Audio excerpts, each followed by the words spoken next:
अस्सलाम वालेकुम, खुश आमदीद। भली करे आया जी आया नू वशत के पखैर पखैर रागले। नया दिन के साथ मैं हूँ सैयद फैसल करीम और मैं हूँ महक असलम। नया दिन है, नई सुबह है, बहुत सारी आप लोग के लिए नेक तमन्नाएं हैं और स्पेशली वो लोग जो कि इस वक्त सैलाब से मुतासर हैं, इमदाद के मुंतज़िर हैं, उनके लिए स्पेशली दुआ है कि वो जल्द अज जल्द इस चीज़ से निकल आए। लेकिन आप आवाज़ सुन रहे होंगे, ये ऐसे थोड़ी होती है।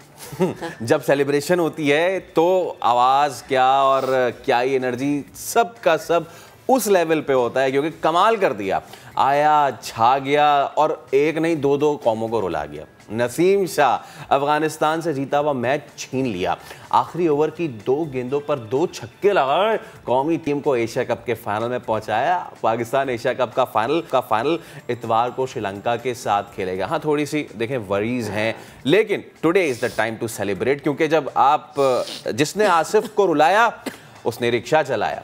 इस पे हम आगे चल के बात करेंगे। जैसे कि महक ने कहा कि सैलाब की जो तबाही है वो थमने का नाम नहीं ले रही है। शो में इस पे भी हम बात करेंगे। सक्कर और हैदराबाद में रिलीफ कैंप और खैमा बस्ती कायम कर दी गई है। मुतासरीन कहाँ से आ रहे हैं और क्या बहाली के कामों की सूरत हाल है, प्रोग्राम में इस पर बात करेंगे। अच्छा जी, पाकिस्तान में मौसमियाती तब्दीलियों से तेज़ी से हमने देखा है कि पाकिस्तान बहुत ज़्यादा मुतासर हुआ है, ग्लेशियर तेज़ी से पिघलने लगे हैं। अब इसके जो असरात है, जो इम्पैक्ट है हमारे माहौल पे, वो क्या पड़ रहा है और आने वाले दिनों में या फ्यूचर में ये इम्पैक्ट कितना ज़्यादा वर्स्ट हो सकता है, आज हम प्रोग्राम में इस पर भी बात करेंगे। इमरान खान के खिलाफ तौहीन अदालत केस की आज इस्लामाबाद हाई कोर्ट में समाअत होगी। चेयरमैन PTI ने नया जवाब अदालत में जमा करवा दिया है। अफसोस, पछतावा, शर्मिंदगी, मोहतात रहने की यकीन दहानी, मगर गैर मशरूत माफ़ी अब भी ना मांगी। अब आप ये देखिए कि खान साहब की मेंटेलिटी कि वो कह रहे हैं कि ठीक है, मैंने जो कहा शायद मुझे पता नहीं था कि उन खातून का स्टेटस क्या, लेकिन वो माफ़ी नहीं मांग रहे, ये उनके ज़िद्दी होने की शायद एक सबूत है। अच्छा जी, मुल्क भर में यौम बहरिया जोशो जज्बे से मनाया जा रहा है। 8 सितंबर 1965 को समुद्री हुदूद के मुहाफिजों ने दुश्मन को वो सबक सिखाया जो फैसल उन्हें आज तक याद है। और आज भी अगर वो कोशिश भी करते हैं हमारी समुद्री हुदूद में दाखिल होने की, तो उनको दाखिल होने से पहले ही उनको डिटेक्ट करके बता दिया जाता है इधर ना आना। अच्छा जी, आज आलमी यौम खानदगी है। पाकिस्तान में 2021 में शरह खानदगी 62% थी। श्रीलंका में यूथ लिटरेसी रेट 98.5% के करीब है।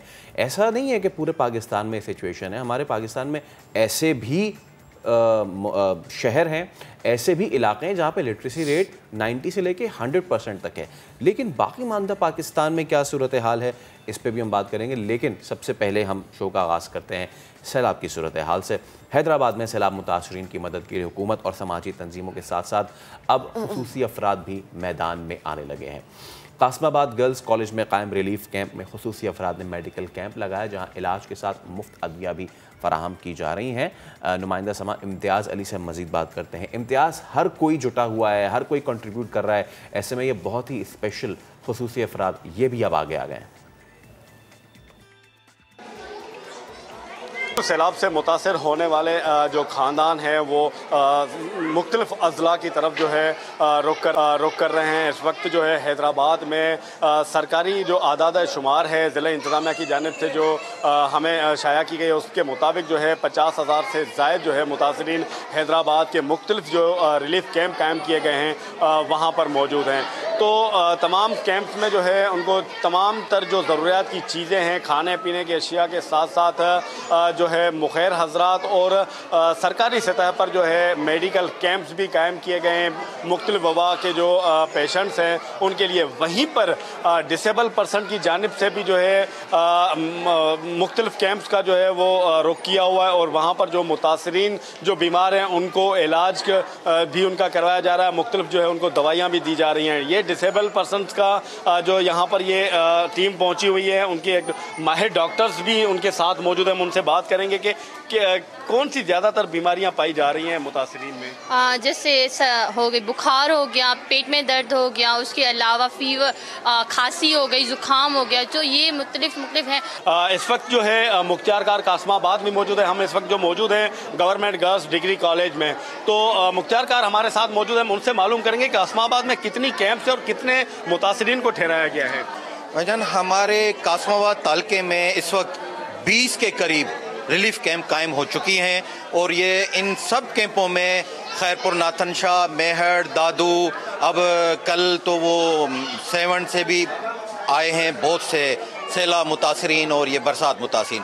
हम डिस्ट्रिक्ट इंतज़ामिया की तरफ से इन 20 कैंपों में 2 टाइम का खाना, पानी, अपना मेडिकल फैसिलिटीज़, यहाँ डिस्ट्रिक्ट हेल्थ ऑफिसर DHO की तरफ से डेली की बुनियाद पर मेडिकल कैंप्स भी लगते हैं, मोबाइल टीमें आती हैं। और आज हमारे साथ हमारे भाई हैं लाल मोहम्मद, ये हैं project director hands independent living centre के। कल ये यहाँ आए थे, इन्होंने माजूर अफराद में व्हील चेयर्स और लेडीज़ का जो ज़रूरी सामान था वो तकसीम किया। कल आज ये डॉक्टर्स की मेडिकल टीम लेकर आए हैं। इन डिसेबल पर्सन की ये जो काविशें हैं, यकीनन ये काविशें काबिल सताइश है और इन्होंने एक कौम के लिए एक मैसेज दिया है कि हम डिसेबल होने के बावजूद भी जो मुतासिर भाई बहन जो हमारे बच्चे हैं उनकी खिदमत के लिए ये पेश हमें मुख्तलिफ रिलीफ कैंप पे जो है वो आ रहे हैं, नज़र आ रहे हैं। जी शुक्रिया इम्तियाज़ आपका।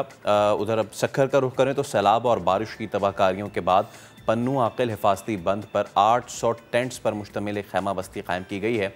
अब यहाँ पे सूरत हाल क्या है सहूलियात की, हमारे नुमाइंदे साहिल जोगी यहाँ पे मौजूद है। साहिल, हैदराबाद में तो हमने देखा सिचुएशन, यहाँ बताइए यहाँ पर फैसिलिटीज़ हैं?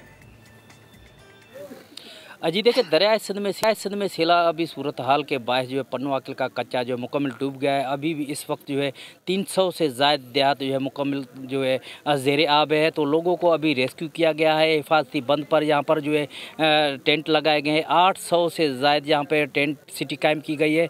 हमारे साथ लोकल काउंसिल एसोसिएशन के चेयरमैन मौजूद है कुम्मेल हैदर शाह साहब, आप बताएँ कि यहाँ पर क्या क्या सहूलत दी जा रही है और कितने बंदे यहाँ पर रहे जा रहे हैं? बिस्मिल्लाहिर्रहमानिर्रहीम।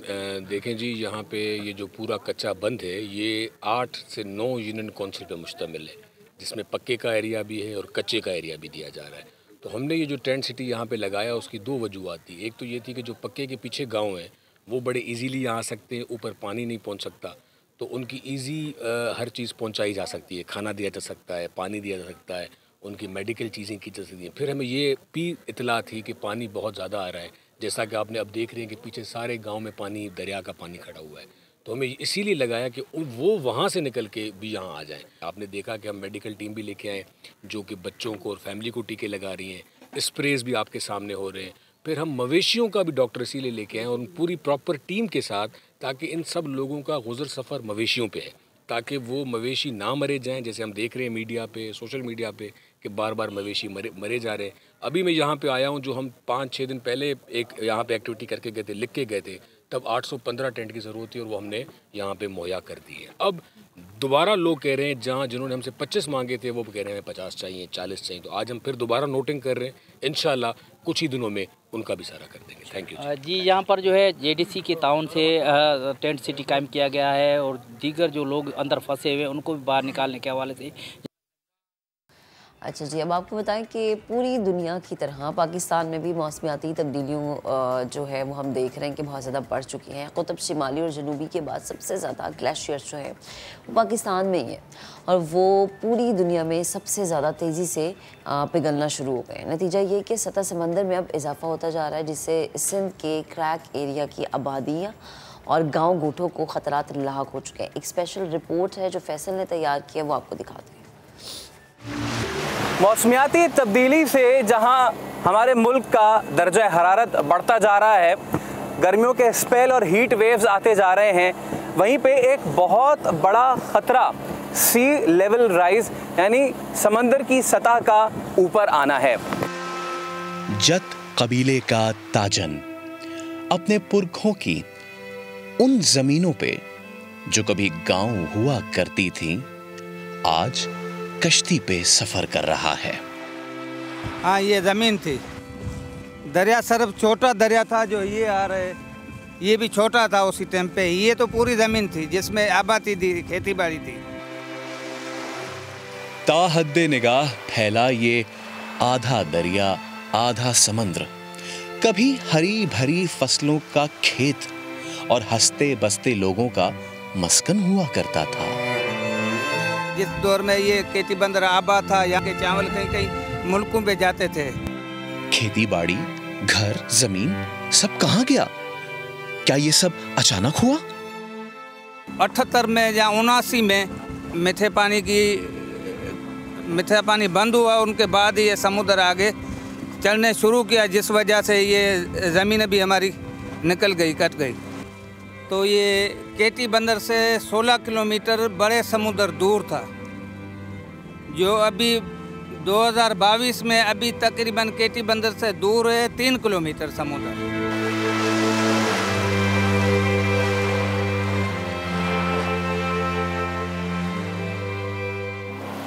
सी लेवल राइज यानी समंदर की सतह का बढ़ना।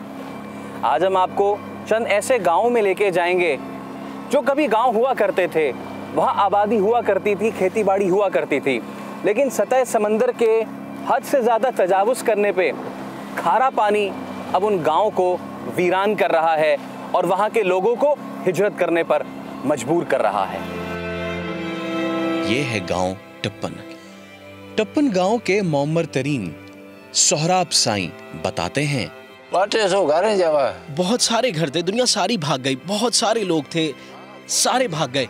अभी हम केटी बंदर पर बैठे हैं सामान रखकर, कुछ लोग यहाँ हैं, बाकी चले गए।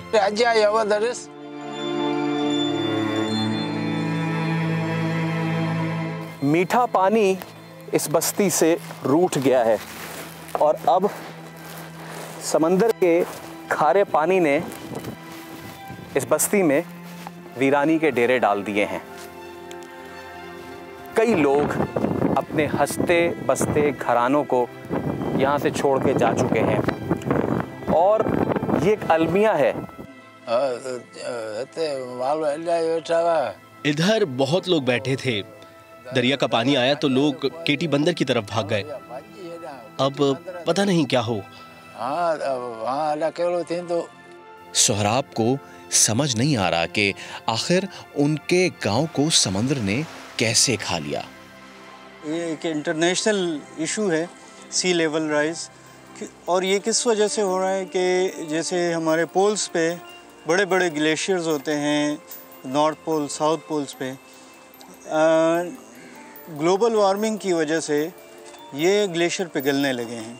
साथ साथ बड़े बड़े ऐसे एरियाज़ थे जो कि बर्फ़ से ढके हुए थे, पहले वो पिघले, उसका बड़े बड़े लेक्स बन गए और वो लेक बलाखिर जो है वो समंदर में शामिल हो गए।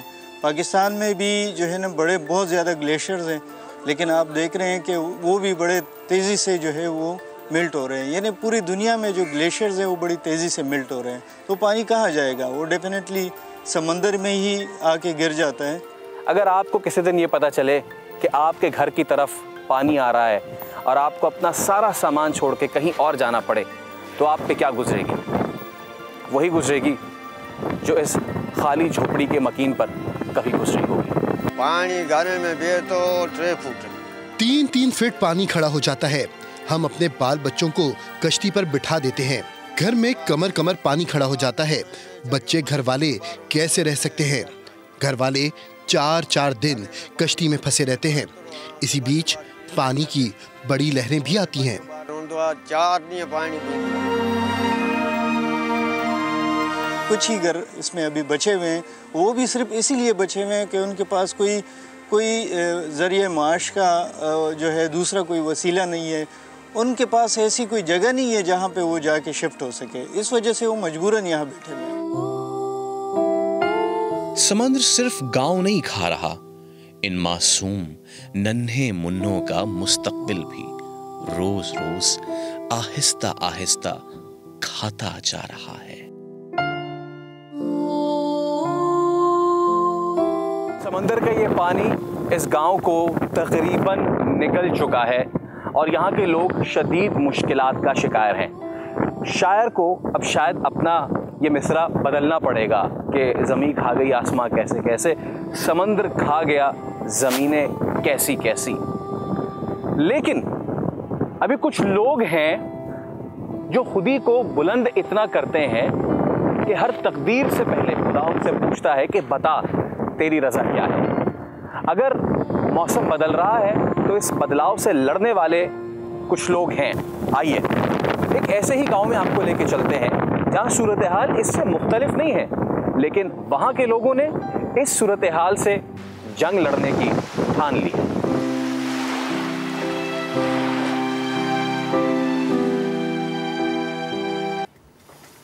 आगे बढ़ते हैं। सैलाब के बायस कोटड़ी दादू सेक्शन पर रेलवे ट्रैक बुरी तरह मुतासिर है। ट्रैक कमज़ोर होने की वजह से माल गाड़ी का लोड बर्दाश्त नहीं कर सका, ज़मीन में धंस गया है। ये आप मनाजिर भी इस वक्त देख सकते हैं। सैलाब से कोटड़ी दादू सेक्शन पर ये मामला हुआ है। सलमान अहमद हमारे साथ मौजूद हैं। सलमान, बताइए क्या हुआ ये? देखिए फैसल, ये कोटड़ी दादू सेक्शन पर रेलवे ट्रैक है जो बुरी तरह मुतासिर हुआ है और रेलवे ट्रैक की मरम्मत और तामीर के लिए ये रिलीफ ट्रेन, क्रेन और ज़रूरी सामान के साथ ये रवाना हुई थी। और रेलवे ट्रैक क्योंकि कमज़ोर होने की वजह से, सैलाब की वजह से काफ़ी रेलवे के जो इंफ्रास्ट्रक्चर है वो तबाह हो चुका है। इसी वजह से ये माल गाड़ी का जो लोड है वो बर्दाश्त नहीं कर सका और रिलीफ जो ट्रेन का वजन बर्दाश्त न करने की वजह से ये ट्रैक ज़मीन और पानी में धंस गया है और जो कोटड़ी दादू रेलवे सेक्शन पर एक बार फिर जो है वो काम रुक गया है। और ये मुल्क का अहम और हसास रेल जो रास्ता है वो तकरीबन 20 दिन से बेहतर ये मुनक़ता है और इमदादी कामों की जो मज़ीद है उसमें रुकावट पैदा हो गई है। ठीक है सलमान, आप अपडेट कर रहे थे, आपका शुक्रिया। आगे बढ़ते हैं। मुल्क भर में यौम बहरिया जो है वो आज मनाया जा रहा है। 1965 में आज ही के दिन पाकिस्तान की समंदरी हदूद पर मैली आंख डालने वाले दुश्मन को कौम के बहादुर सपूतों ने वो सबक सिखाया जो वो कभी नहीं भूल सकते। पाक बहरिया हमारी समंदरी सरहदों की निगहबान, जिसके जवान वतन अजीज़ की हिफाजत और सलामती के लिए हर लम्हा तैयार हैं। पाक बहरिया का एक बहुत अहम बाजू सी किंग हेलीकॉप्टर विंग है जो मुश्किल तरीन हालात में इंतहाई मददगार साबित होता है। आजकल सिंध के सैलाब से मुतासरा इलाकों में इमदादी सामान पहुँचाने और कीमती इंसानें बचाने के लिए खिदमात अंजाम दे रहा है। हमारे नुमाइंदे खुसूसी रेहान अहमद ने इस बारे में एक रिपोर्ट तैयार की, आपको दिखाते हैं। आज फिर एक दुश्मन हमारे सामने है, सैलाबी पानी, जो अपने सामने आने वाली हर रुकावट, हर शय को डुबो देना चाहता है, तबाह बर्बाद कर देना चाहता है। मगर वतन के बेटों को ये मंजूर नहीं। इमदादी कार्रवाइयों में बढ़ चढ़कर हिस्सा लेने वाले बहरिया के 111 स्क्वाड्रन के कमांडिंग ऑफिसर जाहिद शाहिद और उनकी टीम हम वतनों को इस दुश्मन के हिसार से निकालने के लिए अपनी रातों की नींद जैसे कहीं दूर छोड़ आए हैं। तकरीबन 70% of the Sindh is under water और जो जहाँ पानी नहीं भी है वो भी बहुत बुरी तरह मुतासिर है और या तो उनका रोड से सिलसिला मुनक़ता हुआ है या फिर बहुत लिमिटेड है। इनिशियली तो हमें ये करना पड़ा कि जितने लोग फंसे हुए थे, जो महसूर थे इन जगहों पे, उनको हमने रेस्क्यू करके महफूज मुकामात पे पहुंचाया। उसके लिए हमने मल्टीपल सॉर्टीज़ की और अभी तक हम ओवर 450 पर्सनल को जो है वो महफूज मुकामात पे मुंतकिल कर चुके हैं। सैलाब की तबाहकारियों का शिकार इलाकों से मुतासरीन को बाहिफाजत निकालना और वहाँ तक खुराक की फराहमी को मुमकिन बनाना आसान न था। लिहाजा पाक बहरिया ने 111 स्क्वाड्रन को ये मुश्किल जिम्मेदारी सौंपी जो 50 साल से सी किंग हेलीकॉप्टर्स के जरिए मुश्किल तरीन मिशंस अंजाम देता आ रहा है। जो ये ऑपरेशन हम कर रहे हैं वहाँ पर जब जाके हमने शुरू की है ऑपरेशंस, उसमें जो लोग हैं आप उनको देखेंगे कि जब जहाज़ उनके पास हेलीकॉप्टर आता है सी किंग, तो उनके जो चेहरों पे एक उम्मीद की किरण आती है और जो हमें पता चलता है जो हम लोगों को रेस्क्यू करते हैं। और वो जो किरण है वो अब अल्हम्दुलिल्लाह वो सी किंग जहाज़ को देख के आती है, हेलीकॉप्टर को देख के कि ये जहाज़ आ गया है कि या तो ये उनको वहाँ से इवैक्यूएट कर लेगा अगर जो इवैक्यूएट होना चाह रहे हैं, या फिर ये उनको वहाँ पर सामान मुहैया कर देगा। पाक बहरिया की 111 स्क्वाड्रन के कमांडिंग ऑफिसर जाहिद शाहिद और उनकी टीम का अज़्म पहाड़ों से ज्यादा मजबूत है। सैलाब की तबाहकारियों का शिकार होने वाले आखिरी पाकिस्तानी के मामूल की जिंदगी की तरफ लौटने तक दस्ते शफकत की तरह वो हर लम्हा उसके साथ मौजूद हैं। मैं अपनी कौम से ये कहूँगा कि आप लोग बिल्कुल बेफिक्र रहें। हमारी जितनी कैपेबिलिटी है हम लोग we are with you and we are standing by. Pakistan armed forces are with you. वक्त बहुत मुश्किल है, वसाइल बहुत ही कम हैं, मगर 111 स्क्वाड्रन ने वतन से वफादारी का जो अहद किया था उनके नज़दीक वो इबादत का दर्जा रखता है। इसीलिए रात हो या दिन वो हर पल अपने महाज पर डटे हुए हैं। जंग चाहे सरहद पार से मुसल्लत की जाए या कुदरती आफत की शक्ल में सामने आए, पाक बहरिया का 111 स्क्वाड्रन हर लम्हा उसका रास्ता रोकने के लिए तैयार है। कैमरामैन इमरान खान और इमरान शाहिद के साथ रेहान अहमद, समा, कराची। चलिए अभी एक ब्रेक लेंगे, उसके बाद हाजिर होंगे, हमारे साथ रहिए।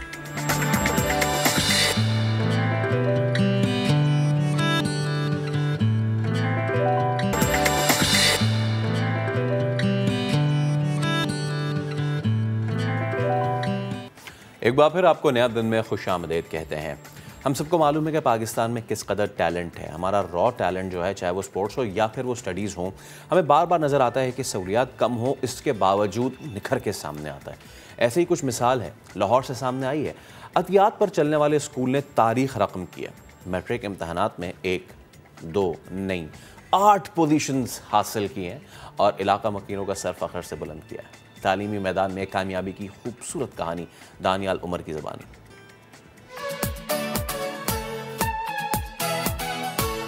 लाहौर के गुंजानाबाद इलाके हरबंसपुरा में ये है सोसाइटी पब्लिक स्कूल। ये स्कूल कायम किया है इलाके ने अपने मदद आप के तहत 1979 में। सदर social welfare society Mughalpura major general retired Salim Khan का कहना है, अहले इलाका के एहतियात से स्कूल का निजाम चलता है। थोड़ा मोल्ड करेंगे, मॉर्निंग कोई हमारे पास बड़े सेठ तो कोई नहीं मदद करने वाले, लेकिन कुछ लोग मुखय्यर हजरात हैं जो हमारी सरपरस्ती करते हैं। तो मैं उनको कहता हूँ कि देखिए जी, अब आप स्कूल से चले जाएंगे 10वीं जमात करने के बाद, मैट्रिक करने के बाद, लेकिन आपके हिस्से की ईंटें जो हैं इस ऑर्गेनाइजेशन में लगी हुई हैं, जिसका आपको सवाब मिलता रहेगा। इंटरनेट की मदद से दूर दराज इलाके में बैठा हुआ तालिबे इल्म भी आला माहिर उस्ताज़ा से इस्तिफादा कर सकता है। स्कूल के असातिज़ा और तालिब इल्म भी अपनी जिम्मेदारियों से हैं बखूबी आगाह। इस साल मैट्रिक के इम्तिहान में 8 पोजीशंस हासिल कर ली। बाकी तुलबा ने 90% से ज्यादा नंबर हासिल किए। अहले इलाका का सर भी फख्र से बुलंद। मुझे ये ऐलान करते हुए फख्र महसूस हो रहा है कि ऐमन अंसर ने 1094 आउट ऑफ 1100 मार्क्स लेके लाहौर बोर्ड में 2nd पोजीशन हासिल की। लाहौर बोर्ड में 2री और 3री पोजीशन हासिल करने वाली तालिबात का कहना है, ये असातिज़ा की मेहनत का समर है। लाहौर बोर्ड में मेरी 2nd पोजीशन आई है 1094 मार्क्स के साथ, और टीचर्स, पेरेंट्स के बाद टीचर्स का ही सबसे इम्पोर्टेंट रोल है। उन्होंने जब भी हमने काय की पोजीशन को मेंटेन करना है, नर्सरी से लेकर अभी तक। स्कूल ने तो मुझे बचपन से ही हर तरह मोटिवेट किया। टीचर्स बहुत ज़्यादा हार्ड वर्किंग थे और हर चीज़ के लिए वो बहुत ज़्यादा कोऑपरेट करते थे। पोजीशन लेने वाली तालिबात के वालिदैन भी खुशी से निहाल हैं।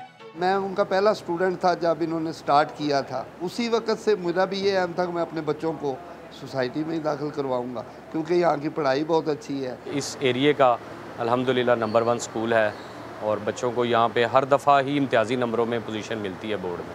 प्रिंसिपल स्कूल तहसीन अली कहती हैं, मुफ्त तालीम के बावजूद मेयार बड़े स्कूलों से भी बेहतर है। ये मेहनत असातिज़ा कराम की, वालिदैन के हमारे साथ ताउन और बच्चों की मेहनत जो शुरू दिन से उनके साथ हम करते हैं, उसने हमें आज इस मुकाम तक पहुंचाया है कि मैं समझती हूं कि पूरे लाहौर डिवीज़न में हमारा कोई सानी नहीं। सोशल वेलफेयर सोसाइटी मुगलपुरा के अहदेदारों का कहना है, इलाके में मजीद स्कूल कायम करेंगे ताकि मुस्तहिक तलबा को सस्ती और मियारी तालीम फराहम की जा सके। सोसाइटी पब्लिक स्कूल ने साबित कर दिया कि कौम के मेमार सिर्फ स्कूलों की भारी फीसों से पैदा नहीं हो सकते। तालीम से मोहब्बत करने वालों की खसूसी नीयत शामिल हो जाए तो भी हीरे तराश जा सकते हैं। कैमरामैन अजहर इकबाल और मोहसिन इकबाल के साथ दानियाल उमर, समा, लाहौर।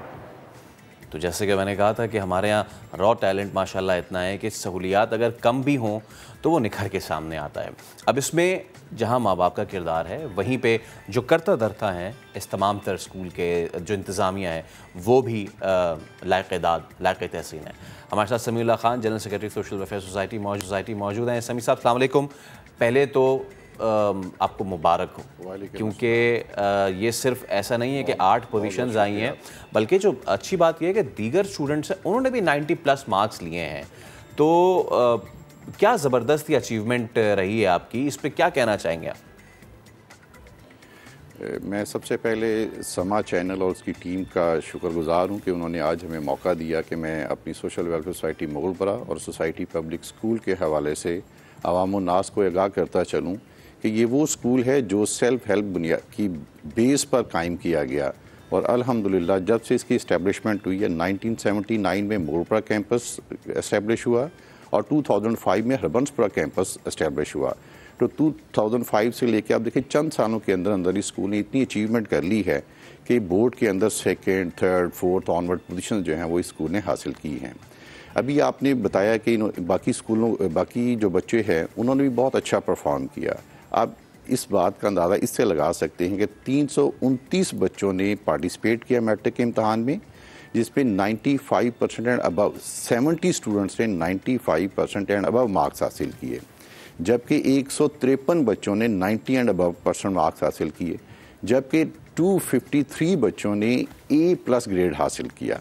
तो यूँ 329 में से 253 बच्चों ने A+ ग्रेड हासिल किया। तो इससे आप क्वालिटी का अंदाज़ा लगा सकते हैं, हमारे टीचर्स की क्वालिटी का अंदाज़ा, हमारी एडमिनिस्ट्रेशन का और बच्चों की मेहनत का अंदाज़ा लगा सकते हैं। बिल्कुल। अच्छा, मैं ये आपसे ज़रूर जानना चाहूँगा कि ये चीज़ जो है वो वेलफेयर पे चलती है और ये सारी चीज़ें, लेकिन हमें जो है ये इस तरह नहीं कहना चाहिए कि जी वेलफेयर पे, क्योंकि इसका स्टूडेंट पे एक इम्पैक्ट आता है। मैं चाहूँगा कि आप बताएं, लोगों को ये बताएं कि जितने स्टूडेंट्स हैं जिनके ये इतने अच्छे मार्क्स हैं, जिन्होंने पोजीशन ली है, उनका बैकग्राउंड क्या है, वो कितने हम्बल बैकग्राउंड से आए हैं।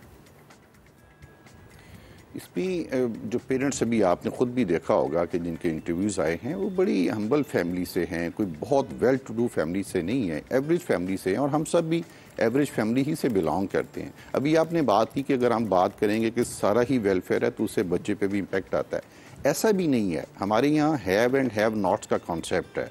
जो पे कर सकता है हम उससे फ़ीस वसूल करते हैं और जो नहीं पे कर सकता उसको हम माफ़ करते हैं। जैसे ऑर्फन केसेस हैं, डाइवोर्स केसेस हैं, इसमें लो इनकम फैमिलीज़ के केसेस हैं। अब आप देखिए कि 700 से ज़्यादा स्टूडेंट्स की फ़ी या फुल माफ़ है या 75% माफ़ है या 50% माफ़ है। इसके अलावा 1 करोड़ तकरीबन जो साल का है वो 1.5 करोड़ रुपया हम सब्सिडी देते हैं फ़ीस की मद में। तो इसका ये हरगिज़ मतलब नहीं कि तमाम के तमाम स्टूडेंट फ्री पढ़ रहे हैं। जो अफोर्ड कर सकते हैं वो फ़ी अदा करते हैं और हमारी जो फ़ी है वो अल्हम्दुलिल्लाह तमाम बाकी जितने भी स्कूल हैं जो इस मयार से इवन कम भी हैं उनकी फ़ी से बहुत कम है। अभी आप इससे अंदाज़ा लगाएं कि नर्सरी और प्रेप की इस साल फ़ी हमने 3200 रखी है सिर्फ उनके लिए जो पे कर सकते हैं। जो पे नहीं कर सकते उनसे बिल्कुल वसूल, जस्ट टोकन लिया जाता है 300, ऑर्फन केसेस में 300 लिया जाता है, इसलिए ताकि उनको भी ये एहसास हो कि हम कुछ ना कुछ पे कर रहे हैं। ये तो मतलब नॉमिनल भी क्या कहूँ मैं, आजकल के ज़माने में कुछ भी नहीं है 3200, और वो भी वो जो पे कर सकते हैं, बिकॉज हमारे यहाँ तो एडमिशन फ़ीस ही 50,000 से शुरू हो रही है। खैर, अच्छा, आपने इतना ये लंबी जर्नी है, लेकिन मैं चाहूँगा, मैं आपको पीछे ले जाना चाहूँगा। जब ये आगाज़ हो रहा था इसका, क्या सोच थी इस स्कूल के पीछे, वो सोच आप अचीव कर पाए? असल में हमारे जो सोसाइटी है, सोशल वेलफेयर सोसाइटी मोगलपुरा, इसकी इस्टेब्लिशमेंट 1956 में हुई थी, पाकिस्तान बनने के फ़ौरन बाद। और उस वक्त के जो हमारे बानी थे जनाब चौधरी मिराजुद्दीन साहब, जनाब हाजी अनवर रशीद साहब, एक मोहतरमा थी जो हाजी अनवर रशीद साहब की वालदा थी, उसने 10 मरले का एक प्लाट दिया, वहाँ से एक छोटे से हॉस्पिटल का आगाज़ किया गया।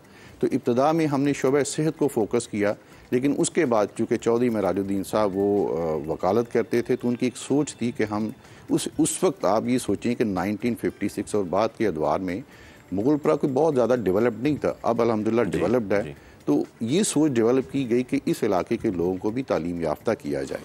तो फिर 1979 में स्कूल का आगाज़ किया गया। उससे पहले वोकेशनल इंस्टीट्यूट का आगाज़ आप अंदाज़ा कीजिएगा 60s के अंदर वोकेशनल ट्रेनिंग इंस्टीट्यूट का आगाज़ कर दिया गया था, लाइब्रेरी का आगाज़ कर दिया गया था।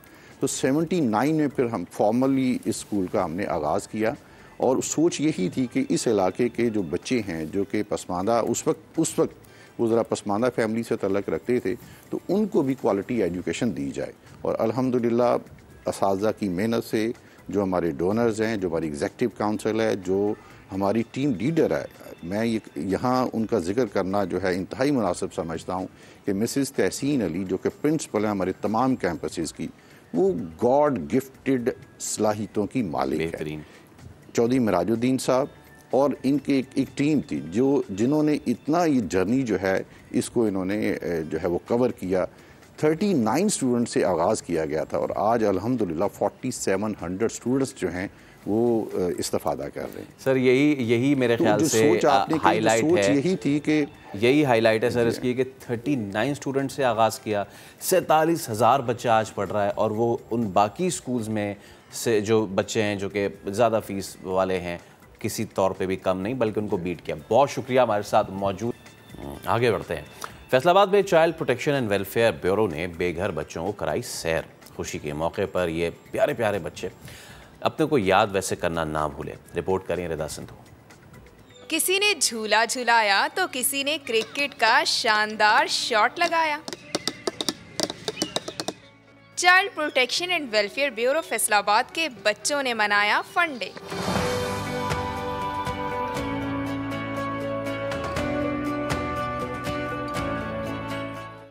हर जानिब खुशियों के बिखरे रंग तो ऐसे में 9 साला अहमद की आंखें घर वालों की याद से छलक पड़ी। इन्जॉय करने के लिए इधर आए थे, हम अपने दोस्तों के साथ खेल रहा था, झूले लिए, अचानक घर की याद आने लगी। मैं काश मैं अपने घर वालों के साथ यहाँ पे आता, खुशी खुशी खेलता। बच्चों ने मजे का लंच भी उड़ाया। टीचर्स ने भी बच्चों का खूब साथ दिया। बच्चों के लिए रिक्रिएशन विजिट जो है उनका एहतमाम किया जाता है ताकि बच्चे जो है वो अपने घर जैसा माहौल वहाँ पाएँ और मुख्तलिफ चीज़ों आउटडोर एक्टिविटीज़ में इन्वॉल्व हों। मकसद ये होता है कि जो है घर की कमी महसूस ना हो।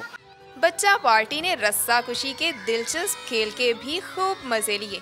कैमरामैन कदीरुर रहमान के साथ रिदा सिंधु, समा, फैसलाबाद। पान का जब भी जहन में जिक्र आता है तो आपको कराची की गली कूचे शायद जहन में आते होंगे, लेकिन ऐसा नहीं है। मुल्तान अंदरून यहाँ कायम है एक पान वाली गली। इसकी तारीख जो है वो आज की नहीं, सैकड़ों साल पुरानी है, जहाँ से बड़े बड़े नवाब खुसूसी तौर पर पान खाने के लिए आया करते थे। पान वाली गली की सैर कराएंगे मुकर्रम खान।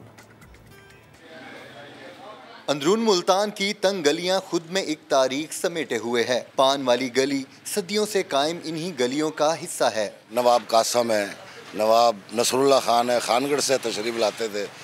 यहाँ उनकी महफिलें जमती थी, मुशायरे होते थे। लोग इसको बेहतरीन डिश समझकर इसको उनको पेश किया जाता था। यह गली आज भी पान की दुकानों का मरकज है, जहां से पान और उसके बनाने का सामान मुल्तान समेत जनूबी पंजाब के मुख्तलिफ इलाकों में जाता है। पान हमारी सकाफत है। बड़े बड़े लोग महफिलों में पेश करते थे इसे, आज भी ये चल रहा है सब सिस्टम। पान बाजार के दुकानदार नस्ल दर नस्ल इस पेशे से वाबस्ता हैं। कैमरामैन अकमल खोखर के साथ मुकरम खान, समा, मुल्तान। अभी एक ब्रेक लेंगे, उसके बाद दोबारा हाजिर होंगे। Stay with us.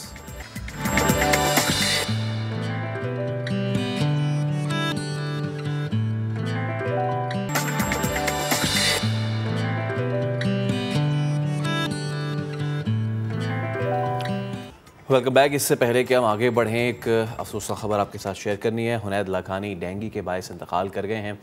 हुनैद लखानी गुज़िश्ता रात से वेंट पर थे। एक बहुत बड़ा नाम कराची के एतबार से, पाकिस्तान के एतबार से, जो कि साबिक सरबरा बैतुल माल सिंध, समाजी और सियासी रहनुमा और इसके अलावा प्राइवेट यूनिवर्सिटी के चेयरमैन भी रहे। हुनैद लखानी साहब का डेंगू के बायस इंतकाल हो गया है। आपको हम ये भी बताएं कि जिस वक्त कोरोना वाले मामलात हुए थे तो उस वक्त इन्होंने एक NGO के साथ मिलकर पूरा फ्री हॉस्पिटल भी खोला था। और आपको ये भी बताएं कि हुनैद साहब रमज़ान की ट्रांसमिशन में भी हमारा हिस्सा रहे थे। हमारे साथ हमारी नुमाइंदा सैयदा ज़ीनत मौजूद हैं। ज़ीनत, बताइए। जी बिल्कुल, हुनैद लखानी जो सियासी और समाजी रहनुमा है, आज सुबह जो है वो उनका इंतकाल हो गया। डेंगू के सबब जो है वो वेंटिलेटर पर मौजूद थे। हुनैद लखानी की जो नमाज जनाजा है बाद नमाज असर अदा की जाएगी। नमाज जनाजा जो है वो खैबान राहत में वाक़ई मस्जिद शाहीन में अदा की जाएगी। हुनैद लखानी जो है वो इकरा यूनिवर्सिटी के चेयरमैन भी रह चुके हैं और हैं बल्कि थे जो चेयरमैन इकरा यूनिवर्सिटी के। तो आज सुबह जो है वो डेंगू के सबब उनका इंतकाल हो गया। जी ठीक है, बहुत शुक्रिया, आप हमें अपडेट कर रही थी। बड़े अफसोस के साथ हम आपको ये खबर दे रहे हैं कि हुनैद लखानी डेंगू के बायस इंतकाल कर गए हैं। गुज़िश्ता रात से वो वेंट पे थे। आगे बढ़ते हैं। दुनिया भर में आज है फिजियोथेरेपी का दिन। हड्डियों, जोड़ों और पट्टों के अलावा कई तकलीफ ऐसी हैं जिसमें फिजियोथेरेपी के ज़रिए बेहतर नताइज सामने आते हैं। Physiotherapy it works like magic. मैंने खुद बहुत सारे ऐसे पेशेंट्स के जो पैरालिसिस वाले हैं उनको इस थेरेपी से ठीक होते हुए भी देखा है। मुख्तलिफ जिस्मानी टेक्निक्स के ज़रिए दर्द में कमी लाकर अज़ा की हरकत आसान बनाई जाती है। इशू ये है कि आगाही ना होने के बाइस बहुत से लोग इससे लाइल्म हैं। तो सब पे हम बात करेंगे। फिजियोथेरेपिस्ट डॉक्टर शबाना नाज आज हमारे साथ स्टूडियो में मौजूद हैं। अस्सलाम वालेकुम शबाना, कैसी हैं आप? खैरियत से हैं? तो सबसे पहले आज का दिन बड़ी अहमियत का हामिल है। अच्छा, लोग इसको बड़ा लाइटली लेते हैं कि जी क्योंकि इसमें गोली या दवा नहीं खानी होती, इसलिए समझते हैं कि ये एक सेकेंडरी चीज़ है, प्राइमरी चीज़ नहीं है। कितना इम्पॉर्टेंट है फिजियोथेरेपी आज के इस दौर में, ज़रा बताइए। बिस्मिल्लाहिर्रहमानिर्रहीम। सबसे इम्पॉर्टेंट ये है कि जो डे आज ग्लोबल मनाया जाता है 8 सितंबर को, ये 1996 से इसीलिए शुरू किया गया था कि लोगों को ये अवेयरनेस हो कि फ़िज़ियोथेरेपी एक्चुअली है क्या। ये दो पार्ट्स हैं। फ़िज़ियो मीन्स होता है कि फ़िज़िकल एनर्जी और थेरेपी मीन्स ट्रीटमेंट, यानी आपने फ़िज़िकल एनर्जी यूज़ करते हुए डॉक्टर जो है वो आपका ट्रीटमेंट करेगा। फ़िज़िकल एनर्जी में डिफरेंट है, हीट है, कोल्ड है, वाइब्रेशन है, साउंड है और रेडिएशन है और डिफरेंट टेक्निक्स हैं, उससे आप अपने पेशेंट को ट्रीट करते हैं। और दूसरी चीज़ ये है कि लोगों में अवेयरनेस ये है कि ज़्यादातर लोग ये समझते हैं कि सिर्फ अगर आप पैरालाइज हो गए तो आपने फ़िज़ियोथेरेपी करनी है। ऐसा नहीं है। फ़िज़ियोथेरेपी जो है जितने भी न्यूरोमस्कुलर डिसऑर्डर्स हैं, नर्व्स के, मसल्स के, बोन्स के, जॉइंट्स के, इसके अलावा जो है वो पैरालिसिस है, यानी हर बीमारी में फ़िज़ियोथेरेपी का रोल है। डिपेंड करता है आपके ख़ुद की अवेयरनेस पे और आपके डॉक्टर की अवेयरनेस पे। पहले तो शुरू में सिर्फ ये हुआ करता था कि बस आप पैरालाइज हुए, आपका पेशेंट फ़िज़ियोथेरेपी करा रहा है, लेकिन अब अगर आपको फ्रैक्चर है तो बिफ़ोर ऑपरेशन फ़िज़ियोथेरेपी की ज़रूरत है, आफ्टर ऑपरेशन फ़िज़ियोथेरेपी की ज़रूरत है। इसके अलावा जैसे शैटिक पेन बहुत कॉमन है, कमर का दर्द है, गर्दन का दर्द है, हाथों का सुन हो जाना, उसके अलावा वेट ओबिसिटी में भी फ़िज़ियोथेरेपी का रोल है। डायबिटीज़, यानी जो भी आपका मेडिकल ट्रीटमेंट चल रहा है उसके साथ साथ फ़िज़ियोथेरेपी बहुत ज़रूरी होती है, किसी भी किस्म का। इवन के कैंसर के पेशेंट में भी फ़िज़ियोथेरेपी का रोल है। उसके ट्रीटमेंट के साथ साथ आपकी फ़िज़ियोथेरेपी आपकी क्वालिटी ऑफ लाइफ को बेहतर करती है, ओल्ड में भी और यंग में भी। अच्छा शबाना, ये मैं आपसे ज़रूर जानना चाहूँगा कि हमारे यहाँ चलें, ये तो हमने डिजीज़ वाली बात करी ना, बट बाहर की दुनिया में मैं देखता हूँ कि जितने बॉडी बिल्डर्स हो गए या फिटनेस एथलीट्स हो गए, इवन फॉर दैट सेक जो एथलीट्स नहीं भी हैं लेकिन जो ये करते हैं, वो फिजियोथेरेपी को अपना रूटीन बनाते हैं। ठीक है, बिल्कुल। ये कितना ज़रूरी होता है और हम क्यों नहीं करते ये? हम बहुत सारी चीज़ें जो हमें करनी चाहिए लैक ऑफ अवेयरनेस की वजह से नहीं कर पाते। देखें, अब फिज़ियोथेरेपी में स्पोर्ट्स इंजरीज़ में जितना रोल फिज़ियोथेरेपी का, इनोवेशंस आ गई, नई नई टेक्निक्स आ गई। अब जैसे के टेपिंग स्पोर्ट्स इंजरीज़ में जो फॉरेन कंट्रीज़ में लोग जाते हैं, अब जैसे हमारे जितने भी प्लेयर्स हैं, जितनी भी इंजरीज़ होती हैं, हम लोग उनको बाहर भेजते हैं। अब मेरे पास ख़ुद भी यूके सर्टिफिकेशन है स्पोर्ट्स इंजरीज़ में हम लोगों के है, जिसमें हम के टेपिंग करते हैं, मैनुअल थेरेपी है हमारी, ड्राई नीडलिंग ट्रीटमेंट है, डायनामिक कपिंग है और सॉफ्ट टिश्यू मोबिलाइजेशन। ये वही टेक्निक्स हैं जो आप बाहर जाते हैं, हमने वहाँ से यूके सर्टिफिकेशन लेके हम अपने पाकिस्तान में कर रहे हैं। तो मतलब अगर हमारे यहाँ अवेयरनेस हो तो जो लोग इतना पैसा खर्च कर करके बाहर जाते हैं, आपके पाकिस्तान में हर चीज़ अवेलेबल है। अब स्पोर्ट्स इंजरीज़ हैं, जितने भी प्लेयर्स हैं, अगर उनको हो आप फौरी ट्रीटमेंट लें फिज़ियोथेरेपी का, ये सारी चीज़ें जिसमें इनोवेशन भी आ गई है, उसके बाद आप एक्सपर्ट के पास जाएं। आपको ज़रूरत नहीं आप इतनी दूर बाहर जाएं, आपके अपने मुल्क में हर चीज़ मौजूद है पाकिस्तान में। एब्सोल्युटली। अच्छा, जैसे कि आपने खुद भी जिक्र किया कि पैरालिसिस एक ऐसी बीमारी है, वैसे सारी बीमारियाँ ही ख़राब है, लेकिन पैरालिसिस एक ऐसा डिजीज़ है जो आपको जमूद में ले आता है। आप हाथ एक हाथ इस पार्ट से लेके पूरी बॉडी तक आपकी जो है इस पर अफेक्ट हो सकती है। Sometimes goes to the brain as well. ठीक है, वो भी। अब इस वाले मामले में फिज़ियोथेरेपी कितना काम करती है? और लोग ये भी समझते हैं कि जी बस ये इससे क्विक रिस्पॉन्स, क्विक हल है ये कि जी हो गया है तो एक्सरसाइज करा दो। कितना ज़रूरी होता है इस प्रोसेस में पेशेंट रहना? देखिए, पैरालिसिस में सबसे पहले डिपेंड करता है डायग्नोसिस पे कि किस एरिया का, ब्रेन का कौन सा एरिया उसमें इन्वॉल्व है। सेकंड, फिर आपका जो टाइम पीरियड है वो सबसे इम्पॉर्टेंट होता है पैरालिसिस पेशेंट में। स्पेशली अगर आपको इनिशियली जो है 4 हफ्तों से 6 हफ्ते जो हैं वो बहुत इंपॉर्टेंट होते हैं रिकवरी के पॉइंट ऑफ व्यू से। उसमें आपका पेशेंट का वो पैटर्न डेवलप हो रहा होता है, उसको आपने रोकना होता है। वो फिज़ियोथेरेपी में डिफरेंट पोजीशंस होती हैं, डिफरेंट टेक्निक्स होती हैं। अगर आपका पेशेंट पेशेंट प्रॉपर डे 1 से ट्रीटमेंट ले रहा है और अगर चलें लेट भी हो रहा है तो उसके बाद आप यकीन कीजिए जो पैरालिसिस के पेशेंट्स हैं अगर उनको कोई और मेडिकल कॉम्प्लिकेशन नहीं है, जो अगर उसको जो भी हैमरेज हुआ है या उसके साथ अगर सिर्फ डॉक्टर फिजियोथेरेपी कर रहा है रेफ़र, तो पेशेंट में तकरीबन 90-95% तक पेशेंट ऐसे होते हैं जो fully recovered majority of cases. और अगर आपका प्रॉपर ट्रीटमेंट हो रहा है, proper home program, proper positioning, proper medical treatment हो रहा है, तो पेशेंट पैरालिसिस का कोई भी पेशेंट ऐसा नहीं होता कि वो मुस्तकिल जो है वो पैरालिटिक लाइफ गुजारे। अच्छा, लेकिन इस वैसे तो हर चीज़ एतदाल के साथ होनी चाहिए। बहुत से लोग इसको एक सोल सोल्यूशन भी समझ लेते हैं और जैसे कि आपने ओबेसिटी वाली बात की ना, अब बहुत सारे ख़ास तौर पे ख़ातिन उनको ऑस्टियोपोरोसिस है, ऑस्टियोआर्थराइटिस है, तो उनको डॉक्टर कहते थे आपने करानी है। कुछ कहती हैं ठीक है करा लेते हैं और कुछ तो कहते थे रोज़ाना लगी रहो। इसका ज़रूरत से ज़्यादा फिजियोथेरेपी कराना ये भी एक मसले का मसला बन सकता है इसका। जी, उसका ये है कि अगर आपको ये कहा जाता है कि भाई आप रेगुलर कराएं, सबसे इम्पॉर्टेंट चीज़ है कि अगर अपने फिजियोथेरेपिस्ट के पास जाते हैं, आप किसी एक्सपर्ट के पास जाते हैं, वो कभी भी आपको मिसगाइड नहीं करेगा। वो यही कहेगा कि फिजियोथेरेपी के 2 पार्ट्स होते हैं, एक होता है रिहैबिलिटेशन, एक होता है मैनेजमेंट और पेन रिलीफ।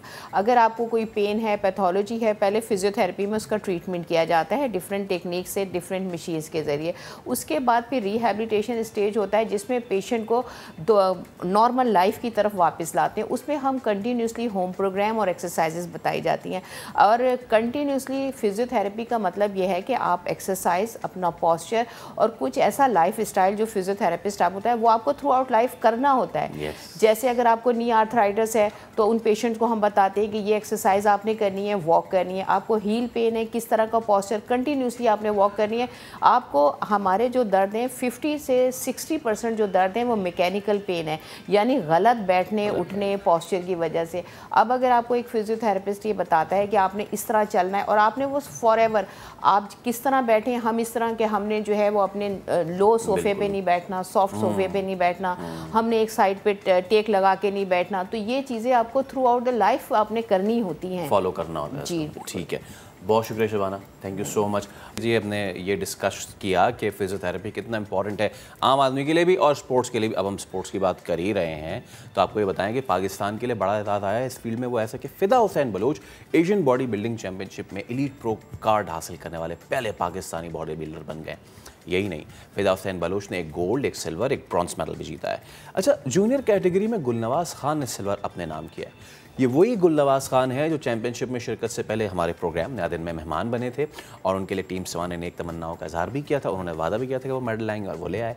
लकड़ी के टाल पर काम से मेडल तक का सफ़र तय करने वाले गुलनवाज खान और फ़िदा हुसैन बलोच से खुसूसी गुफ्तगू हमने की है, आपको दिखाते हैं।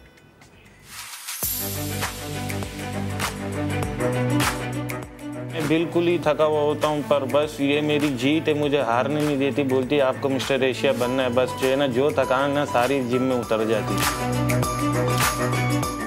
हमारे साथ मौजूद हैं फ़िदा हुसैन बलोच भाई भी। फ़िदा भाई अस्सलाम वालेकुम, बहुत शुक्रिया। गुलनवाज भी मौजूद हैं। गुलनवाज, आपको बहुत बहुत मुबारक हो, thank you so much for coming.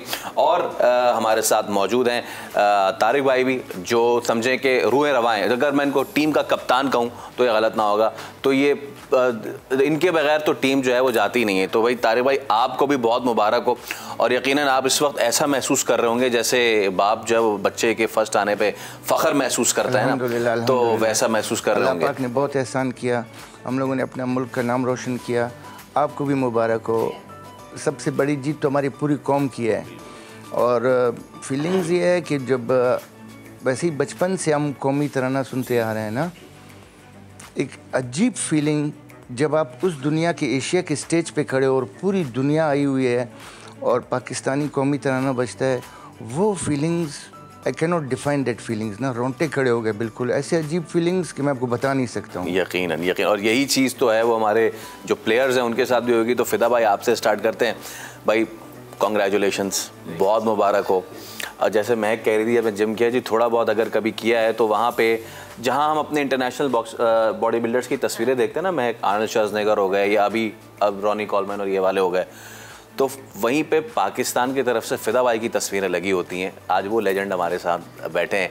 Fida भाई कैसा महसूस कर रहे हैं ये कंपटीशन जीत के?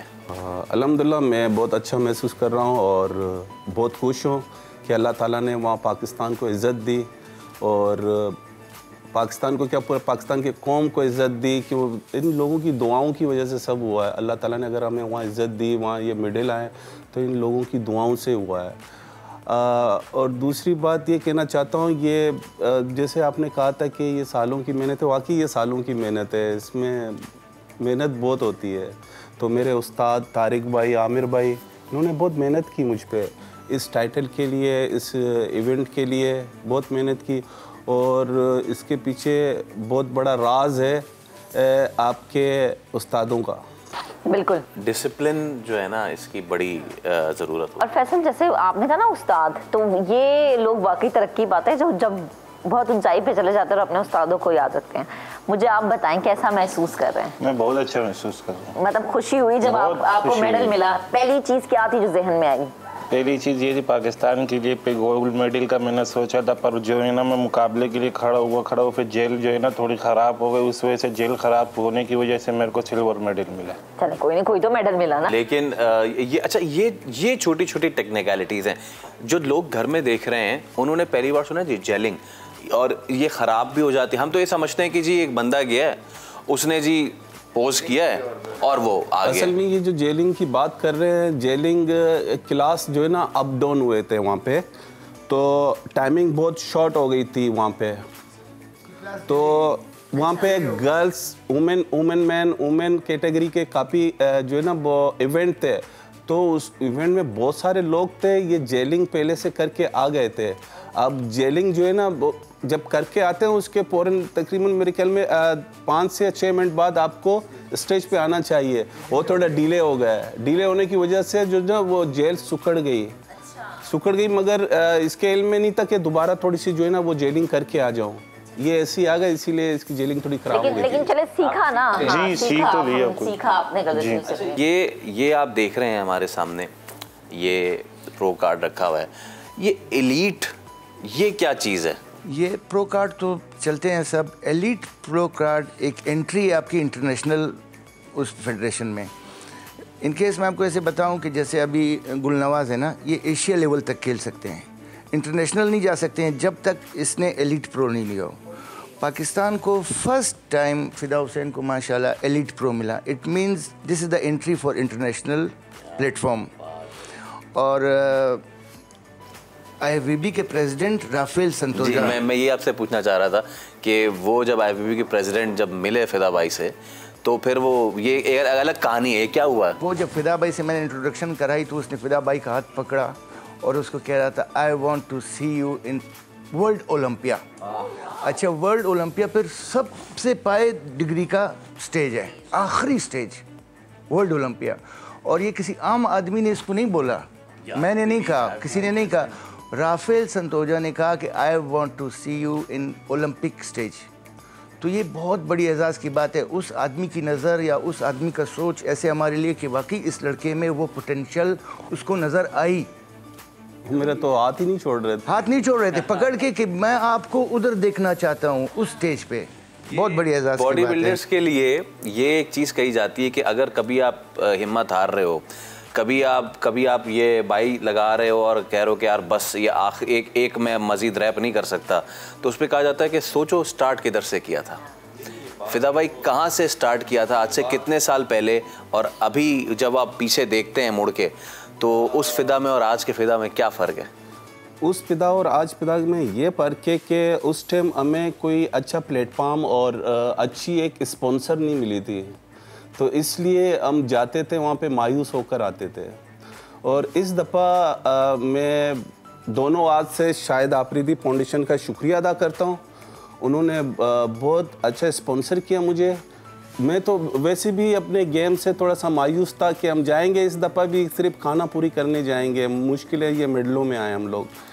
तो न जाने अल्लाह ताला ने कैसे उसके दिल में ये बात डाल दी और एक दोस्त आ गए। मेरी जो दिल की आवाज़ थी और जो मेरी मेहनत थी उसको नज़र आया, उसने जाके वहाँ शो किया।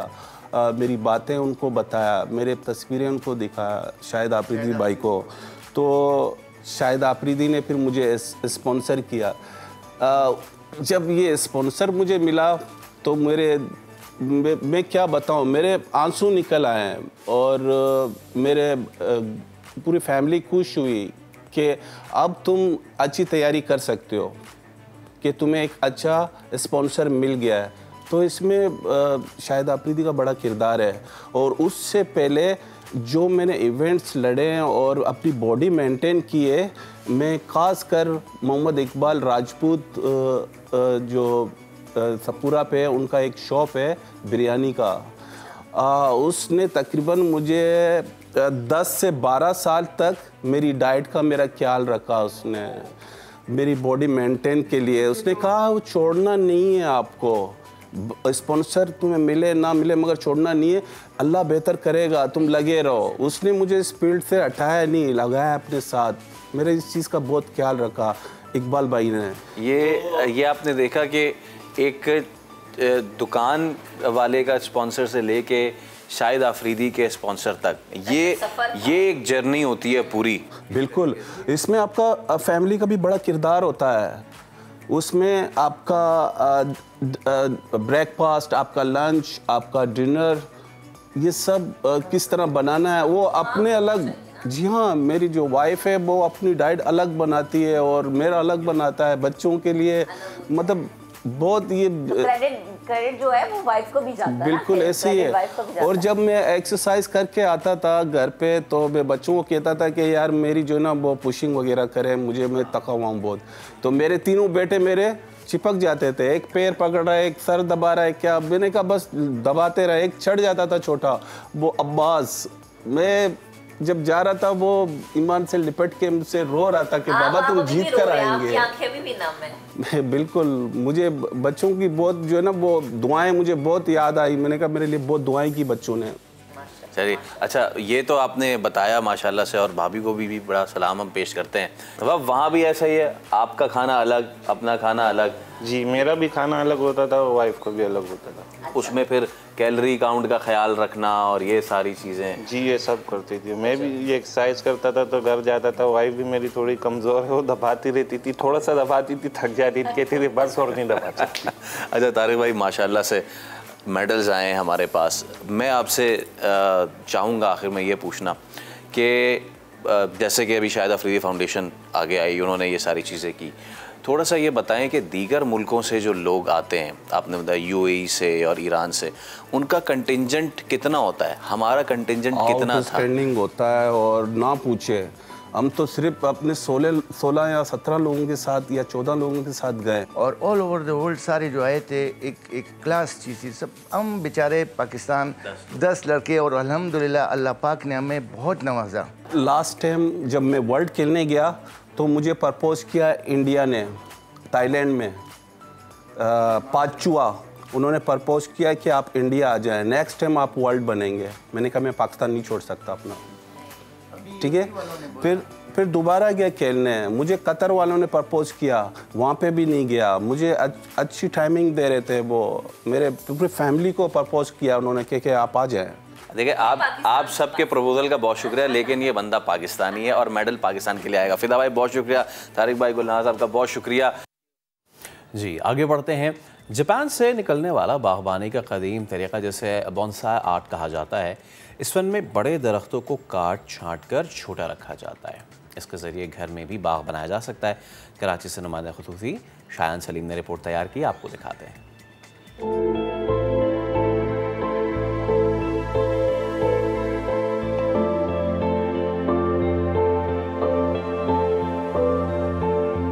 अक्सर लोगों की ख्वाहिश होती है कि वो बागबानी करें, इसके ज़रिए अपना शौक़ पूरा करें, मगर जगह की कमी की वजह से ख़ासकर शहर में ये शौक़ वो पूरा नहीं कर पाते। मगर बोनसाई एक ऐसा तरीक़ेकार है जिसके ज़रिए आप शजरकारी, आप बाग का शौक़ पूरा कर सकते हैं। ये यहाँ जो आपको बज़ाहिर ऐसा लग रहा होगा कि ये पौधे हैं, मगर ये पौधे नहीं, दरख्त हैं, और इनकी उम्र आप यकीन नहीं करेंगे 60 साल तक भी है। यहाँ कई पौधे 60 साल के, 40 साल के, 45 साल के हैं। और ये बोनसाई आर्ट है। ये बोनसाई आर्ट कैसे होता है, कहाँ से ये आया और कराची में कौन लोग ये शौक पूरा कर रहे हैं, ये सब इस रिपोर्ट में जानते हैं।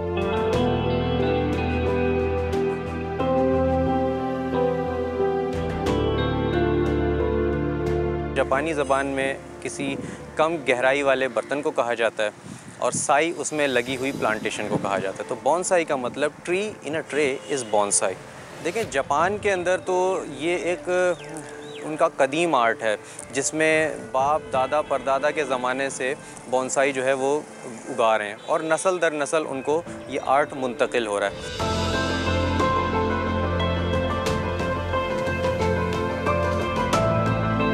शुरू में तो बहुत फेलियर्स हुए, फिर उसके बाद ये पढ़ते रहे। जाहिर बात है इसकी पूरी एक स्टडी है, तो स्टडी के साथ साथ हम लोगों ने मतलब उसको मद्देनज़र रखते हुए प्लांट्स पे पहले हम लोगों ने, हमें पता ही नहीं था कि किस प्लांट से हमें ज़्यादातर खेलना है। फिर पता चला कि जी नेटिव प्लांट्स के साथ ही खेलना है, तो फिर नेटिव प्लांट्स हम लोगों ने लेना शुरू किए। जैसे ficus is the best plant to play with, तो हम लोगों ने फिर उससे स्टार्ट किया। मायूसी बहुत जल्दी हो जाती है क्योंकि इसमें पेशेंस बहुत चाहिए। अगर पेशेंस नहीं है तो आप कभी भी बॉन्साई नहीं बना सकते हैं। बहुत कूट के पेशेंस होना चाहिए, तब जाके एक पौधा बनता है। क्योंकि जैसे मैंने आपसे कहा कि शुरू में बहुत पौधा जो है मरता है।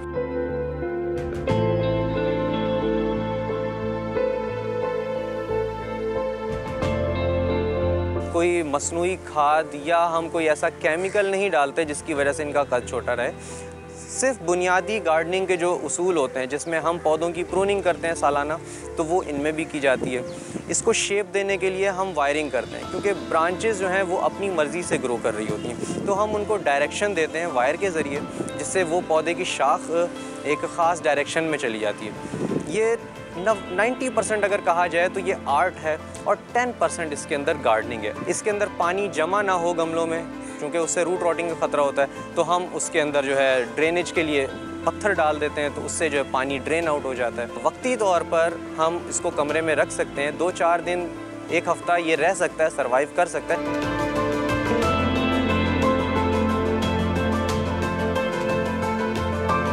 जैसे बच्चों की करते एवरी डे इसको विजिट करना होता है, एवरी डे ईच पौधे को देखना होता है, एक एक पत्ते को देखना होता है। सबसे कम है वो 5 साल का है और सबसे बड़ा जो है मेरा तकरीबन 40 साल का है, 40 ईयर। इसको हम लेते हैं, इसकी एज हम जज करते हैं इस तरह। सबसे बड़ा मेरे पास 40 ईयर्स हो। फ्रूट के भी होते हैं, फ्लावर्स के भी होते हैं, बिल्कुल होते हैं। आप देखिए चीकू बॉन्साई है, टेंजरीन बॉन्साई है, पोमोग्रेनेट है, बहुत बहुत फलों में है। जितनी एक उम्र नेचर में एक दरख्त की होती है, बॉन्साई में उससे ज़्यादा होती है। वजह यह है कि नेचर में उसको नुकसान पहुंचाने वाले अवामिल बहुत ज़्यादा होते हैं, आंधी तूफ़ान, उसके पेस्ट, उसकी बीमारियां। जबकि हम गमलों में इन दरख्तों की हिफाजत करते हैं, इनकी देखभाल मुकम्मल होती है, इनकी ग़िज़ाई ज़रूरियात वक्त पे पूरी होती हैं। यहाँ पर 2 साल से लेकर 60 साल से ज़ायद उम्र के बॉन्साई जो हैं वो मौजूद हैं। जनाब डॉक्टर शौकत अली सैयद के 1960s के बने हुए भी 3 स्पेसिमेन यहाँ पर मौजूद हैं।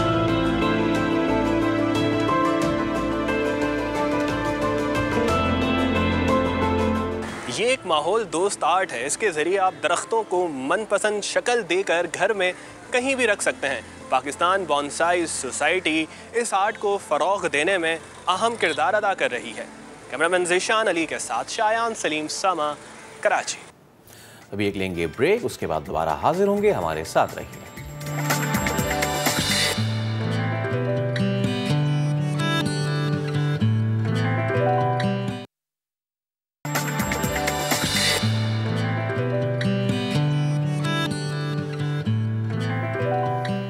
Welcome back. कराची की शाह फैसल कॉलोनी पुलिस की बड़ी कार्रवाई, मस्जिद की छत पर रखे फ्रिज से जदीद असलहा बरामद कर लिया। बात करेंगे अपने नुमाइंदे अहमर रहमान से। जी अहमर। जी बिल्कुल, ये शाह फैसल 2 नंबर का इलाका है। अलफला थाने की हुदूद में वाक़ ये मस्जिद है, जहां पर उसकी छत पर रखे हुए एक पुराने फ्रिज से जदीद असला पुलिस ने जो है वो बरामद किया है, जिसमें एक लॉन्ग मशीन गन है, LMG, इसी तरह 3 जो है वो क्लैशनकोफ हैं, 2 शॉर्ट गन है, 3 पिस्टल हैं, 30 बोर के, एक 12 बोर का राइफल है, 500 से ज्यादा मुख्तलिफ इक़साम की गोलियां हैं। तो ये चीजें जो है वो अभी बरामद हुई हैं। SSP कोरंगी हैं फैसल बशीर मेमन, उनसे हमारी बात हुई है तो उनका ये कहना है कि इस तमाम असले का फॉरेंसिक कराया जाएगा ताकि ये पता किया जा सके कि क्या ये असला माजी में किसी वारदात में इस्तेमाल हुआ है या नहीं। तो ये एक बड़ी कार्रवाई इस हवाले से तस्वुर की जा रही है कि एक मस्जिद की छत पे रखे हुए पुराने फ्रिज से असला बरामद हुआ है। माजी में कराची में जो है वो या तो पानी के टैंक से भी असला बरामद हुआ है या फिर जमीन में दफन किया हुआ असला भी निकल चुका है, जिसकी फॉरेंसिक जो है वो पुलिस करती है, लेकिन उसमें कोई वारदातें साबित जो है वो ताहाल अभी तक नहीं कर सकी है पुलिस। बहुत शुक्रिया अहमद। और आज के शो का सबसे बेहतरीन सेगमेंट शुरू होने वाला है। सनसनीखेज मुकाबला क्या होता है, असाब की जंग कैसे जीतते हैं पाकिस्तानी शाहीनों ने एक कर दिखाया। एशिया कप के सुपर 4 मरहले में पाकिस्तान ने आखिरी लम्हात में जीत अफगानिस्तान से छीन ली। नसीम शाह ने आखिरी ओवर में 2 गेंदों पे लगाए 2 छक्के। न सिर्फ अफगानिस्तान बल्कि भारत को भी एशिया कप से कर दिया टाटा बाय बाय ख़त्म। अफगान खिलाड़ियों की आंखों में आंसू भी आए। फाइनल में पाकिस्तान का मुकाबला होगा श्रीलंका से। इन 2 छक्कों ने एक तीर से 2 शिकार किए हैं। समझ में आ गया होगा आपको मैं क्या कहना चाह रहा हूँ। वैसे नसीम शाह के छक्कों ने शारजा में जावेद मियादाद के छक्के की याद भी ताज़ा कर दी। कप्तान बाबर ने फतह के बाद गुफ्तगू करते हुए 36 साल पुराने मैच का हवाला दिया, तो जो कमेंटेटर थे रवि शास्त्री, उन्होंने कहा कि मैं भी था वहाँ पर, आ गया मुझे याद। जी जनाब, तो ये हुआ कल रात। वैसे बहुत से लोग कल रात से अभी तक नहीं सोए, उनमें एक मैं भी हूँ और उनमें से एक गालिबन मिर्ज़ा इकबाल बेग भी होंगे। मिर्ज़ा भाई अस्सलाम वालेकुम, आपको बहुत शुक्रिया हमसे आज सुबह सुबह बात करने के लिए। ये बताएं कि रात आपको नींद कैसी आई? पुरसकून थी? और आपने भी और मैंने भी मिल के यही कहा अफगानियों से कि पहले से आराम है। वालेकुम अस्सलाम, सुबह खैर फैसल आपको भी और महक को भी। और वाकई में यकीन जानिए रात 3 बजे तक मैं देखता रहा ट्विटर पे जो अफगानियों का जारहाना अंदाज था, जिस तरीके से उनके तमाशाई पाकिस्तानियों पर कुर्सियां तोड़ तोड़ कर फेंक रहे थे।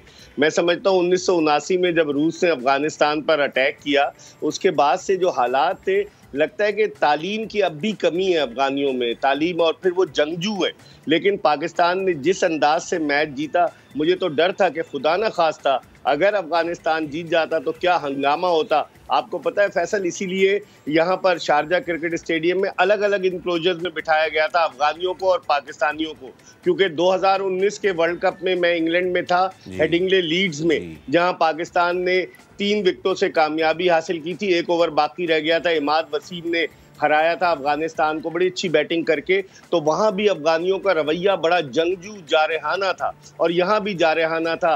लेकिन नसीम शाह ने, जिस तरह आपका पैकेज था, अब से 36 बरस कबल जो जावेद मियादाद ने तारीखी 1 छक्का लगाया था, नसीम शाह ने 2 छक्के लगाकर काम तमाम कर दिया। अच्छा, ये सारा हुआ इसलिए भी क्योंकि एक वाक़या हुआ छोटा सा जिसने ये तमाम तर ट्रिगर किया, और वो था जब आसिफ अली को आउट किया। अच्छा, अब इसमें जो हमारा पड़ोसी मुल्क का एलिमेंट है ना, उसको हम ना डालें तो फिर मज़ा नहीं आएगा। वहाँ से जी कहा जा रहा है कि देखें यार आपने बदतमीज़ी की है और ये किया है। मिर्ज़ा भाई आप कैसे देखते हैं इस इंसिडेंट को? आपको याद होगा कगिसो रबाडा ने जब बोल्ड मारा था, बैट्समैन के फेस पे जाके जब उन्होंने सेलिब्रेशन की थी तो उस पर उनको पेनल्टी देनी पड़ी थी।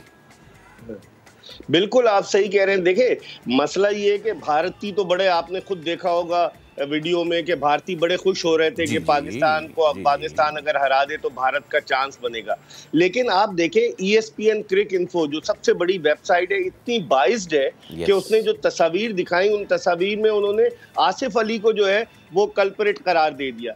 जबकि अगर आप वीडियो देखें और जिस तरह नसीम शाह ने कहा, लग रहा था कि उसने नाजेबा अल्फाज इस्तेमाल किए उनके बॉलर फरीद अहमद ने, जिसके बाद आसिफ अली गए और फिर आसिफ अली को धक्का दिया गया।